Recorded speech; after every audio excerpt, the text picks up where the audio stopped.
As you can imagine, social media is going really berserk regarding this particular development. I mean, the past 24 to 48 hours have been toxic to say the least. But then some would say that signposts the love-hate relationship between Nigeria and Ghana. What is your 2 cents about what is actually happening this time around? This is also happening in the context of a wider push to fracture diplomatic relations across West Africa, which is not being orchestrated by local actors, right? But so he sort of saw an opportunity and he plugged himself into it. So these visuals that you're showing on the screen, this is a sponsored protest. Right. This protest is sponsored by Ghanaian politician Hassan Ayariga. This is well known in Ghana, but for whatever reason, many Nigerians don't seem to realize this. Many Nigerians seem to believe that this is an organic protest and that Ghanaians are protesting against the presence of Nigerians in Ghana. That is categorically not true. What you're looking at is a single politician in Ghana trying to build political notoriety and trying to turn that into a platform for him to gain national relevance. That's his whole thing. He's not a politician that has any specific ideology or any real ideological positioning. He's just trying to build a following and build relevance. And he has latched on to what appeared to be a potential trending issue. So again, this happened in the context of a video that went viral recently showing a Nigerian man in Ghana supposedly detailing his plans about building an Igbo kingdom in Ghana. Now, the Ghanaian authorities, specifically the Ghanaian Foreign Minister Samuel Okudzeto-Ablakwa, has already come out and said that this video, they did their investigations. They invited this Nigerian fellow. They spoke to him one-on-one. And first of all, he expressed his deep regrets over recording that video.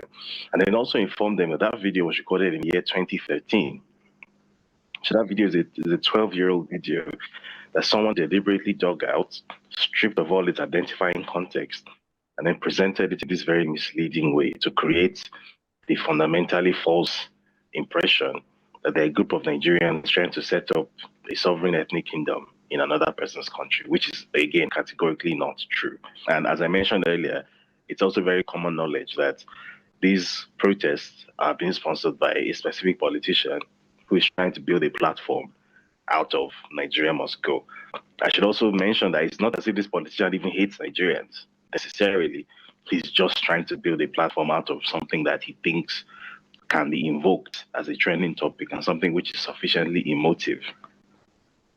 But on the streets, does the typical Ghanaian carry around that energy inside his head that somehow his problem in life is a Nigerian? Absolutely not. It's just not a thing. In Ghana, xenophobia is not really a thing with, especially among English-speaking West Africans. It's just not a thing. So some people might be trying very hard to make it a thing, but the general consensus on the street is that this is ridiculous. This is literally two very close siblings, at worst, having a bit of a back and forth dispute, but it's never going to degenerate the way some people clearly hope that it will. So as you can see, David Hundeyin, explaining and exposing the Ghanaian politician who is behind the move for this Nigeria Must Go agenda. In Ghana, a particular politician from the Ghanaian APC, the All People's Congress, that's what they call their own in APC Ghana, is push for the Nigeria Must Go agenda just to climb politically for his own political benefit.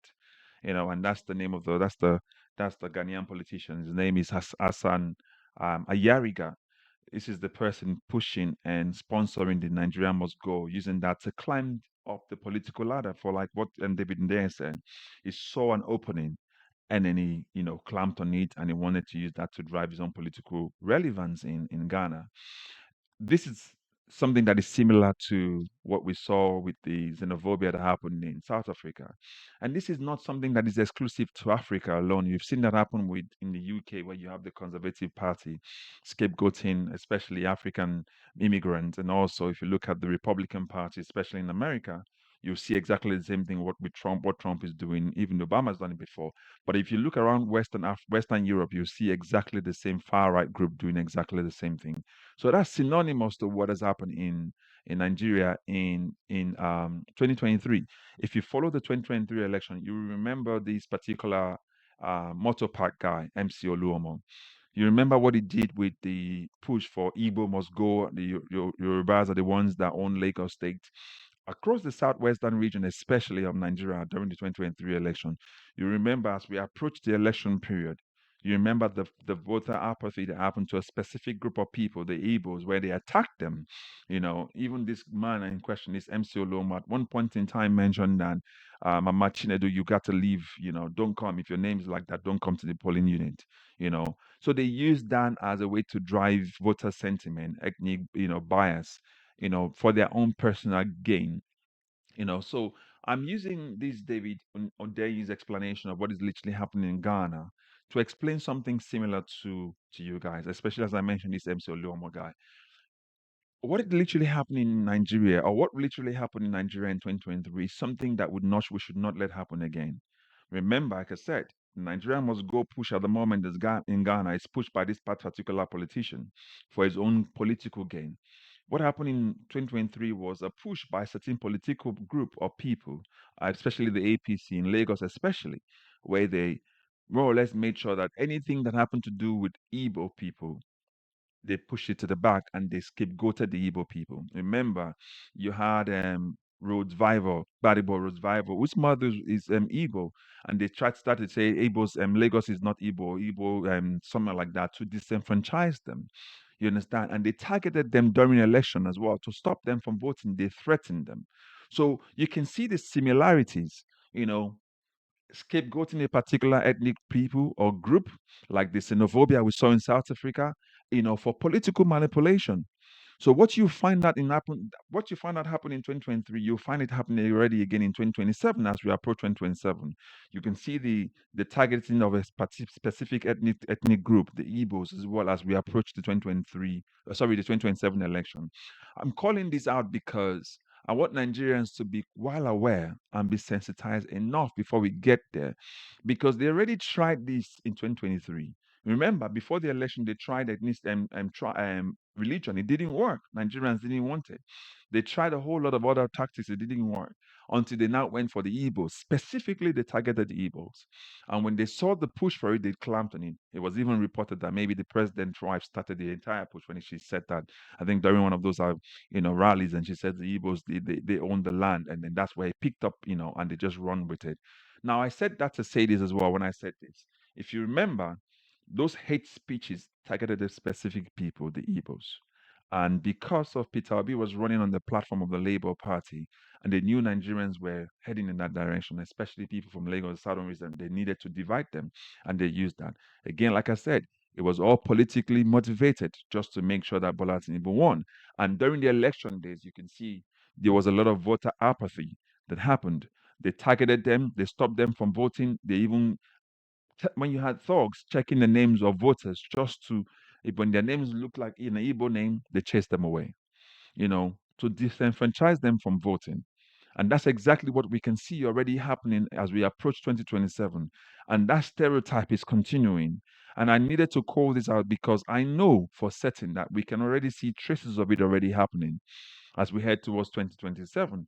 So you Nigerians, make sure you keep your eyes alert, yourself alert, keep your ears open. When you start to hear these things and they start to call a particular ethnic group, make sure you know that this is voter apathy.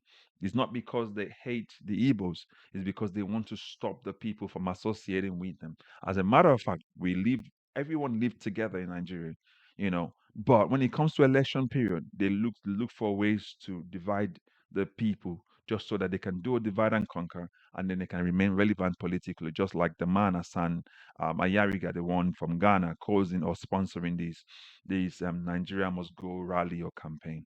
Again, everything is geared towards the vision. Everything geared towards targeting a certain people, certain ethnic group or tribal group, and just to make sure that a certain political party or certain politician in authority constantly, and they will do it again. So if you check out You'll see that in the 2023 election, the Igbos were targeted. They stopped them from voting. They terrorized them. And now, if you see what is going on with the renaming of bus stops, for example, take the Charlie Boy, bus stop now renamed to Olamide bus stop, Olamide bus stop.